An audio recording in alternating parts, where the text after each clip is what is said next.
அவர் எவைகளை செய்கிறாரோ அவைகளை குமாரனும் அந்தபடியே செய்கிறார். அவைகளை குமாரனும் அந்தபடியே செய்கிறார். நீங்க எவ்வளவு பெரிய நடிகரா இருக்கலாம், ஆனா டைரக்டர் என்ன சொல்றாரோ அதைத்தான் ஆக்டர் கேட்கணும். அல்லேலூயா. பிதாவாகிய தேவன் எதை செய்கிறாரோ, பிதாவாகிய தேவன் எதை காண்பிக்கிறாரோ அதையே குமாரன் செய்கிறார். குமாரனாகிய கிறிஸ்து 33 ஆண்டுகளும் செய்து முடித்தார். சுயமாக ஒரு காரியத்தையும் அவர் செய்யவில்லை. அல்லேலூயா.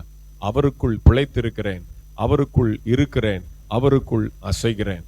பிதாவானவர் குமாரன் செய்யும்படியாக எதை செய்து காண்பிக்கிறார். அண்ணாந்து பாப்பாரு, பரலோகத்துல ஒரு காட்சி தெரியும். இன்னைக்கு நீ பேதுரு மாமி வீட்டுக்கு போ, இன்னைக்கு நீ லாசர் வீட்டுக்கு போ, இன்னைக்கு நீ பெத்தானியாவுக்கு போ, இன்னைக்கு நீ அந்த கிராமத்துக்கு போ. பிதாவானவர் குமாரன் செய்யும்படியாக எதை காண்பிக்கிறார். அஜெண்டா அவருடையது, புரோகிராம் அவருடையது.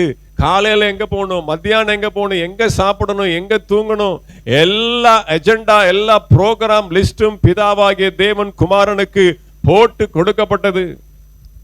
அவருக்குள் பிழைத்திருக்கிறேன், அவருக்குள் இருக்கிறேன், அவருக்குள் அசைகிறேன். குமாரனாகிய கிறிஸ்து அப்படி செய்தபடினால் தான் தேவன் கர்த்தரை எழுப்பினார். அல்லேலூயா. நீங்க உங்க அஜெண்டா படி வாழ்ந்தீங்க அப்படின்னா, டைரக்டர் சொல்லாம நீங்க ஆக்டர், நீங்க நடிச்சீங்க அப்படின்னா, நீங்க செஞ்சீங்க அப்படின்னா, நீங்க அவ்வளவுதான். உங்களுடைய கால் ஷீட்டை கிழிச்சு போட்டுருவாங்க. நீங்க போயிட்டு வாங்க சார், நீங்க வேற ஆளை பாருங்க அப்படின்னு என்ன பண்ணிடுவாங்க, வெளியே அனுப்பிச்சிடுவாங்க. அல்லேலூயா. எவ்வளவு பெரிய ஆளா இருக்கலாம், எவ்வளவு பெரிய செலிபிரிட்டியா இருக்கலாம், எவ்வளவு பெரிய ஆராதனை வீரனா இருக்கலாம், எவ்வளவு பெரிய புகழ்ச்சியில இருக்கலாம், உச்சகட்டத்தில் இருக்கலாம். ஆனால் பிதாவாகிய தேவன் காண்பிக்காத ஒன்றை, பிதாவாகிய தேவன் சொல்லாத ஒன்றை, பிதாவாகிய தேவன் விளக்கி காண்பிக்காத ஒன்றை, அது சிறிய காரியமாக இருந்தாலும், நீங்க ஒரு சின்ன விஷயத்தை கூட நான் செய்யக்கூடாதா?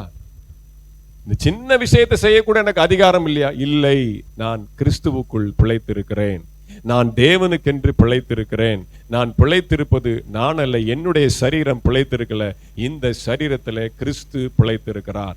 இந்த சரீரம் என்னுடையதல்ல, நீங்கள் உங்களுடையவர்கள் அல்ல என்று அறியீர்களா? உங்களிலே தங்கியும் வாசம் பண்ணிருக்கிற பரிசுத்த ஆவியினுடைய ஆலயம் என்று நீங்கள் அறியீர்களா? நீங்கள் கிரயத்திற்கு கொல்லப்பட்டீர்களே, நீங்கள் உங்களுக்கு சொந்தமானவர்கள் அல்ல. உங்களை வித்து போட்டாச்சு, உங்களை எப்பவையோ இயேசுவின் ரத்தத்திற்காக விற்று போட்டாச்சு. இயேசுவின் ரத்தத்திற்காக நீங்கள் கிரயமாய் கொல்லப்பட்டீர்கள். 5 பைசா 10 பைசா இல்ல, விலையேற பெற்ற இயேசு கிறிஸ்துவின் ரத்தத்தினாலே.